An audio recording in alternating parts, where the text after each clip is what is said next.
ओम शांति। 10 जनवरी 2025 बाबा के महावाक्य।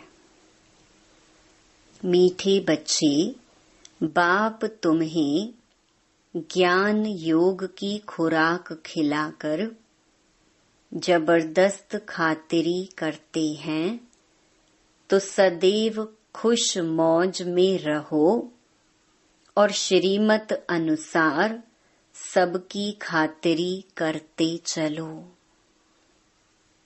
प्रश्न: इस संगम युग पर आपके पास सबसे अमूल्य चीज कौन सी है जिसकी संभाल करनी है?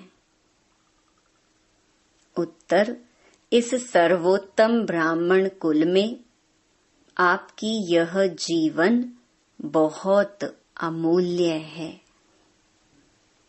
इसलिए शरीर की संभाल जरूर करनी है।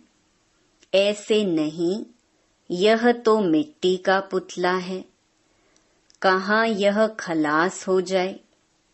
नहीं, इनको जीते रखना है। कोई बीमार होते हैं तो उनसे तंग नहीं होना चाहिए। उनको बोलो, तुम शिव बाबा को याद करो। जितना याद करेंगे उतना पाप कटते जाएंगे। उनकी सर्विस करनी चाहिए।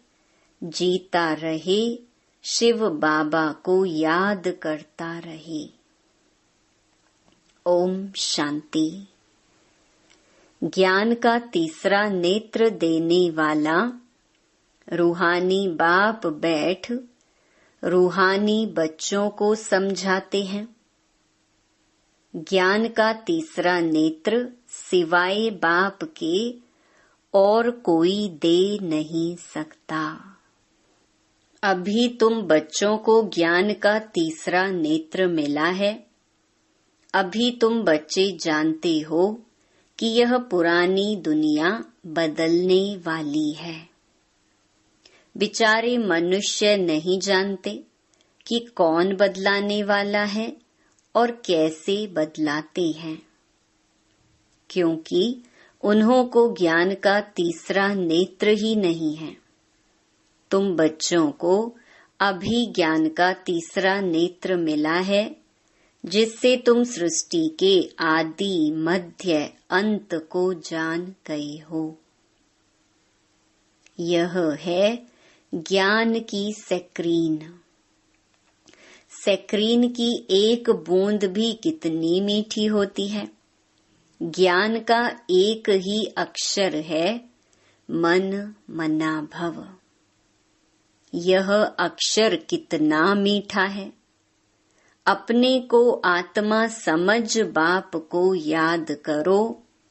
बाप शांति धाम और सुख धाम का रास्ता बता रहे हैं। बाप आए हैं बच्चों को स्वर्ग का वर्षा देने।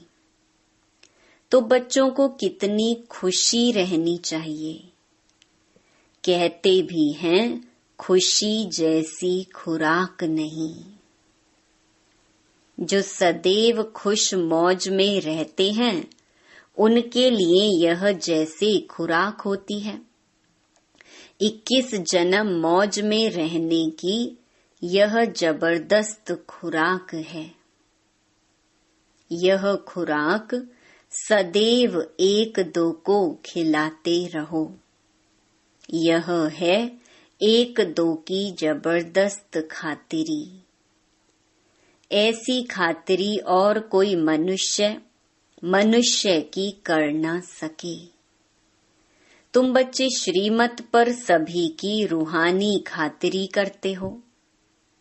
सच्ची सच्ची खुश खैराफत भी यह है, किसको बाप का परिचय देना। मीठे बच्चे जानते हैं, बेहद के बाप द्वारा हमको जीवन मुक्ति की सौगात मिलती है। सतयुग में भारत जीवन मुक्त था। पावन था। बाप बहुत बड़ी ऊंची खुराक देते हैं, तब तो गायन है, अतीन्द्रिय सुख पूछना हो तो गोप गोपियों से पूछो। यह ज्ञान और योग की कितनी फर्स्ट क्लास वंडरफुल खुराक है, और यह खुराक एक ही रूहानी सर्जन के पास है।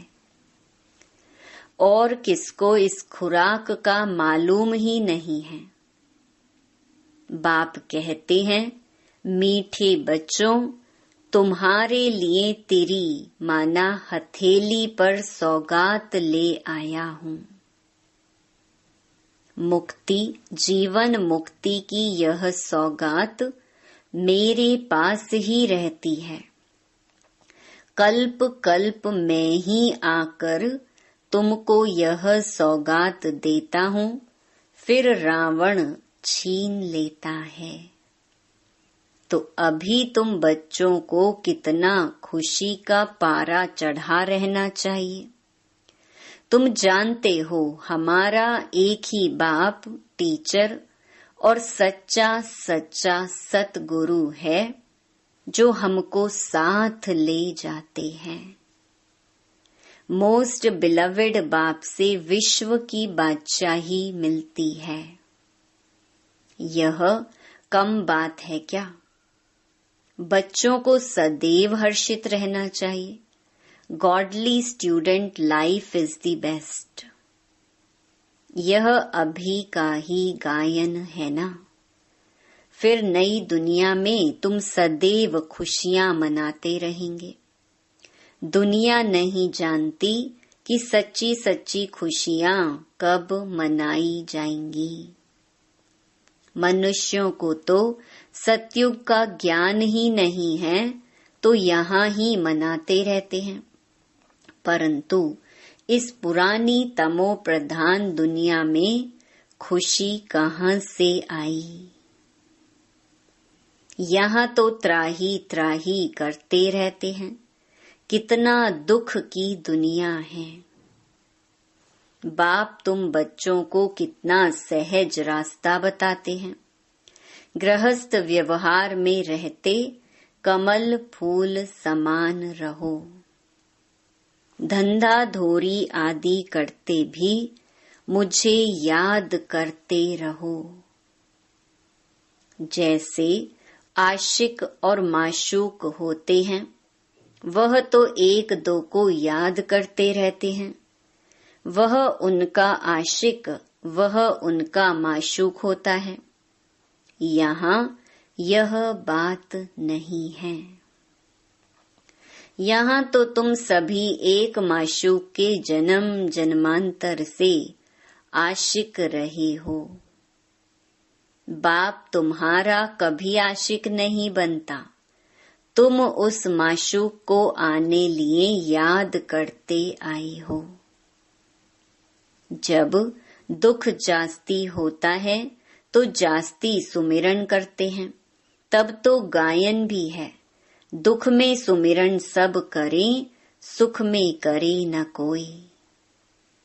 इस समय जैसे बाप सर्वशक्तिमान है, दिन प्रतिदिन माया भी सर्वशक्तिमान तमो प्रधान होती जाती है। इसीलिए अब बाप कहते हैं, मीठे बच्चे देही अभिमानी बनो। अपने को आत्मा समझ मुझ बाप को याद करो और साथ साथ दैवी गुण भी धारण करो। तुम ऐसे लक्ष्मी नारायण बन जाएंगे। इस पढ़ाई में मुख्य बात है ही याद की। ऊंचते ऊंच बाप को बहुत प्यार स्नेह से याद करना चाहिए। वह ऊंचते ऊंच बाप ही नई दुनिया स्थापन करने वाला है। बाप कहते हैं, मैं आया हूँ तुम बच्चों को विश्व का मालिक बनाने। इसीलिए अब मुझे याद करो तो तुम्हारे अनेक जन्मों के पाप कट जाएंगे।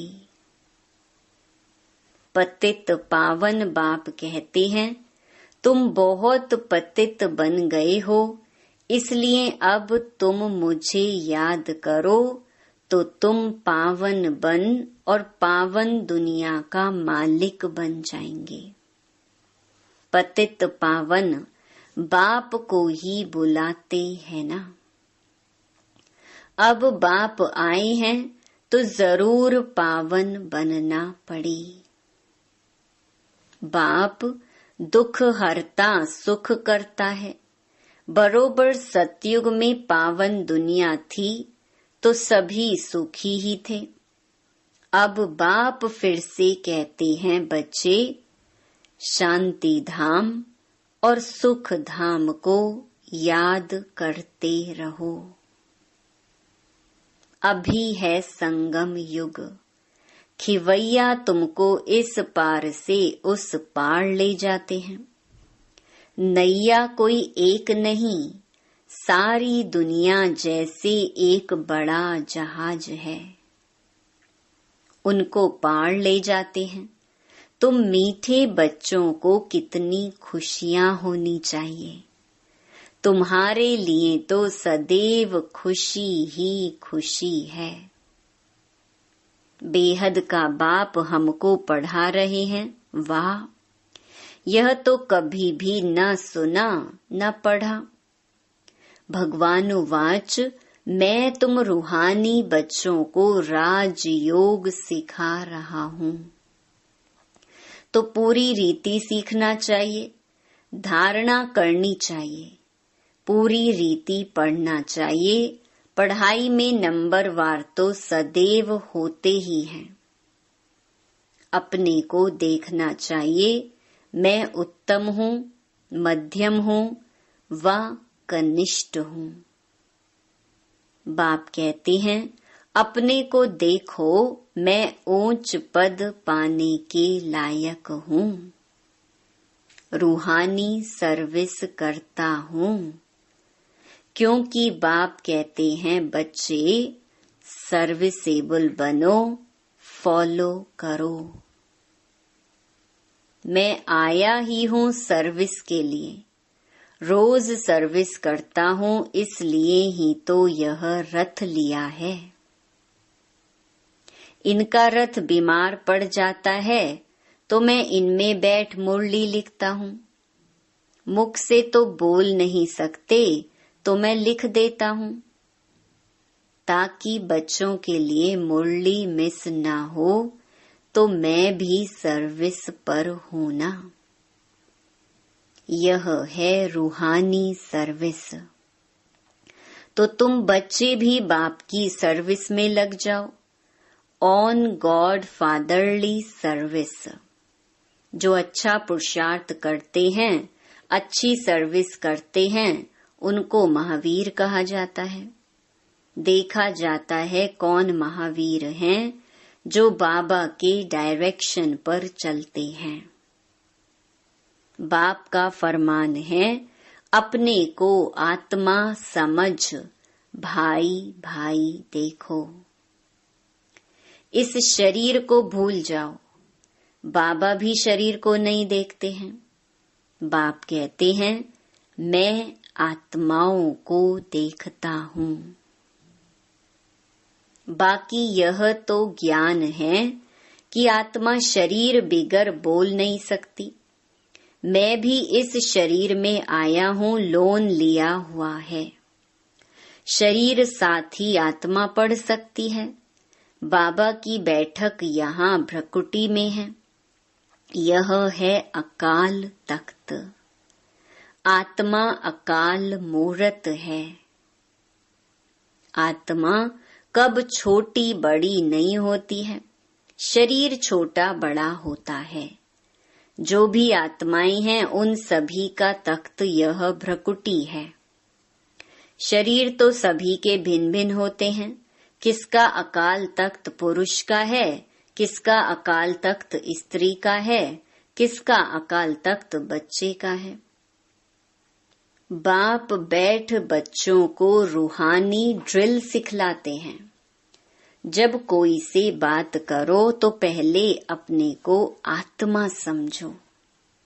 हम आत्मा फलाने भाई से बात करते हैं।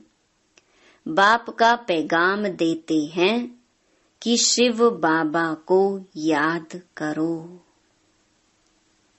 याद से ही जंग उतरनी है। सोने में जब अलॉय पड़ती है तो सोने की वैल्यू ही कम हो जाती है। तुम आत्माओं में भी जंग पड़ने से तुम वैल्यूलेस हो गए हो। अब फिर पावन बनना है। तुम आत्माओं को अब ज्ञान का तीसरा नेत्र मिला है। उस नेत्र से अपने भाइयों को देखो। भाई भाई को देखने से कर्मेंद्रियां चंचल नहीं होंगी। राज्य भाग्य लेना है, विश्व का मालिक बनना है तो यह मेहनत करो। भाई भाई समझ सभी को ज्ञान दो तो फिर यह टेव आदत पक्की हो जाएगी। सच्चे सच्चे ब्रदर्स तुम सभी हो। बाप भी ऊपर से आए हैं, तुम भी आए हो। बाप बच्चों सहित सर्विस कर रहे हैं। सर्विस करने की बाप हिम्मत देते हैं। हिम्मते बच्चे, मददे बाप। तो यह प्रैक्टिस करनी है। मैं आत्मा भाई को पढ़ाता हूँ। आत्मा पढ़ती है ना। इसको स्पिरिचुअल नॉलेज कहा जाता है, जो रूहानी बाप से ही मिलती है। संगम पर ही बाप आकर यह नॉलेज देते हैं कि अपने को आत्मा समझो। तुम नंगे आए थे, फिर यहाँ शरीर धारण कर तुमने 84 जन्म पार्ट बजाया है। अब फिर वापस चलना है, इसलिए अपने को आत्मा समझ भाई भाई की दृष्टि से देखना है। यह मेहनत करनी है। अपनी मेहनत करनी है, दूसरे में हमारा क्या जाता। चैरिटी बिगिंस एट होम, अर्थात पहले खुद को आत्मा समझ फिर भाइयों को समझाओ तो अच्छी रीति तीर लगेगा। यह जौहर भरना है। मेहनत करेंगे तब ही ऊंच पद पाएंगे। इसमें कुछ सहन भी करना पड़ता है। जब कोई उल्टी सुल्टी बात बोले तो तुम चुप रहो। तुम चुप रहेंगे तो फिर दूसरा क्या करेगा। ताली 2 हाथ से बजती है। एक ने मुख की ताली बजाई, दूसरा चुप कर दे तो वह आपे ही चुप हो जाएंगे। ताली से ताली बजने से आवाज हो जाता है। बच्चों को 1-2 का कल्याण करना है। बाप समझाते हैं, बच्चे सदैव खुशी में रहने चाहते हो तो मन मना भव। अपने को आत्मा समझ बाप को याद करो। भाइयों, आत्माओं तरफ देखो तो बच्चों को रूहानी यात्रा पर रहने की आदत डालनी है। तुम्हारे ही फायदे की बात है। बाप की शिक्षा भाइयों को देनी है। बाप कहते हैं, मैं तुम आत्माओं को ज्ञान दे रहा हूँ। आत्माओं को ही देखता हूँ। मनुष्य से बात करेंगे तो उनके मुंह को देखेंगे ना। तुम आत्मा से बात करते हो तो आत्मा को ही देखना है। भल शरीर द्वारा ज्ञान देते हो, परंतु इसमें शरीर का भान तोड़ना होता है। तुम्हारी आत्मा समझती है, परमात्मा बाप हमको ज्ञान दे रहे हैं। बाप भी कहते हैं, आत्माओं को देखता हूँ। आत्माएं भी कहती, हम परमात्मा बाप को देख रहे हैं। उनसे नॉलेज ले रहे हैं। इसको कहा जाता है स्पिरिचुअल ज्ञान की लेन देन। आत्मा की आत्मा के साथ। आत्मा में ही ज्ञान है, आत्मा को ही ज्ञान देना है। यह जैसे जौहर है, तुम्हारे ज्ञान में यह जौहर भर जाएगा तो किसको भी समझाने से झट तीर लग जाएगा। बाप कहते हैं प्रैक्टिस करके देखो, तीर लगता है ना।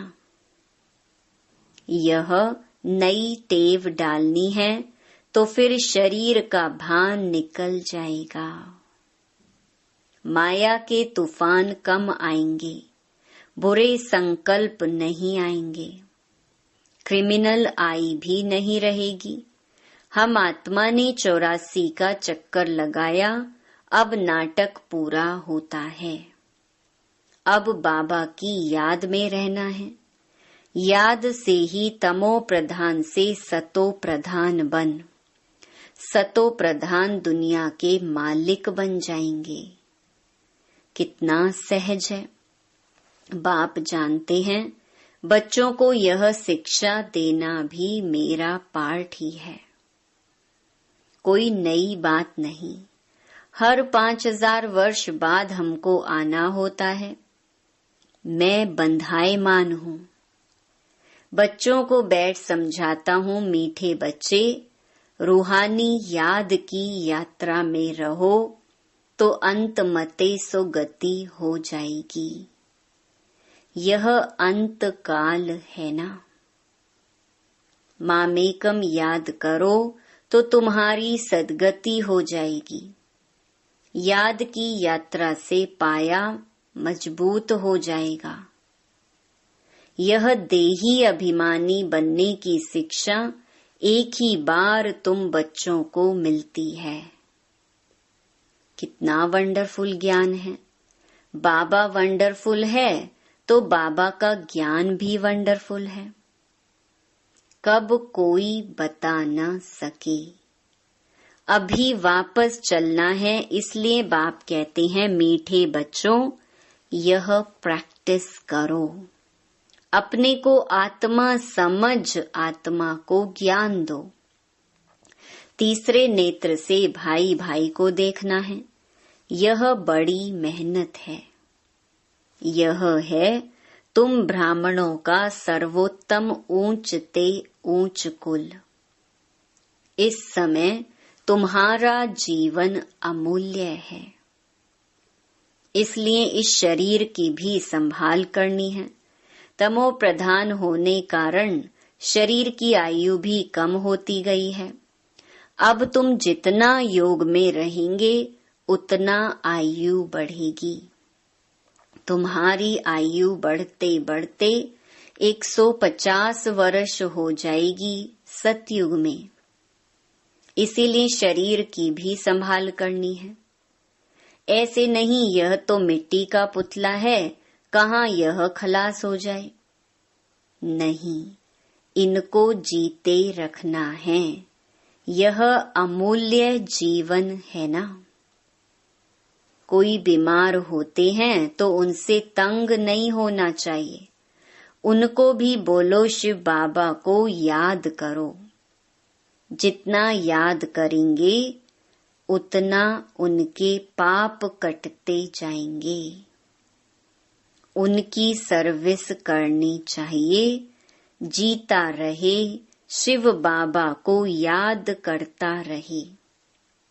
यह समझ तो रहती है ना, हम बाबा को याद करते हैं। आत्मा याद करती है बाप से वर्षा पाने के लिए। अच्छा, मीठे मीठे सिकिलधे बच्चों प्रति नंबरवार पुरुषार्थ अनुसार मात पिता बाप दादा का याद प्यार और गुड मॉर्निंग। रूहानी बाप की रूहानी बच्चों को नमस्ते। धारणा के लिए मुख्य सार। पहला,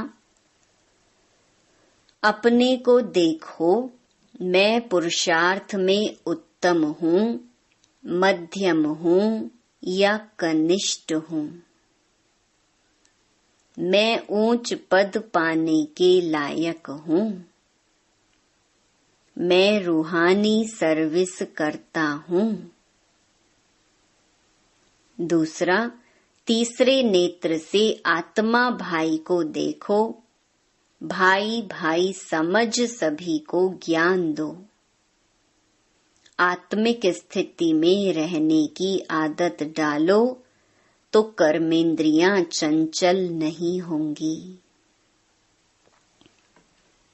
वरदान, ब्रह्मा बाप समान महात्याग से महान भाग्य बनाने वाले फरिश्ता सो विश्व महाराजन भव।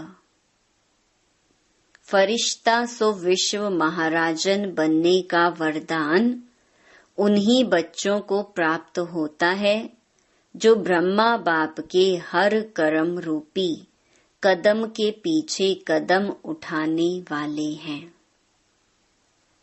जिनका मन बुद्धि संस्कार सदा बाप के आगे समर्पित है। जैसे ब्रह्मा बाप ने इसी महात्याग से महान भाग्य प्राप्त किया, अर्थात नंबर 1 संपूर्ण फरिश्ता और नंबर 1 विश्व महाराजन बने, ऐसे फॉलो फादर करने वाले बच्चे भी महान त्यागी व सर्वस्व त्यागी होंगे। संस्कार रूप से भी विकारों के वंश का त्याग करेंगे। स्लोगन, अभी सब आधार टूटने हैं, इसलिए एक बाप को अपना आधार बनाओ। अपनी शक्तिशाली मनसा द्वारा सकाश देने की सेवा करो। इतनी सारी प्रकृति को परिवर्तन करना, तमोगुणी संस्कारों वाली आत्माओं के तमोगुणी वाइब्रेशंस को बदलना और स्वयं को भी ऐसे खूने नाहिक वायुमंडल के वाइब्रेशन से सेफ रखना तथा उन आत्माओं को सहयोग देना, इस विशाल कार्य के लिए मनसा को शुभ भावनाओं से संपन्न शक्तिशाली बनाओ। ओम शांति।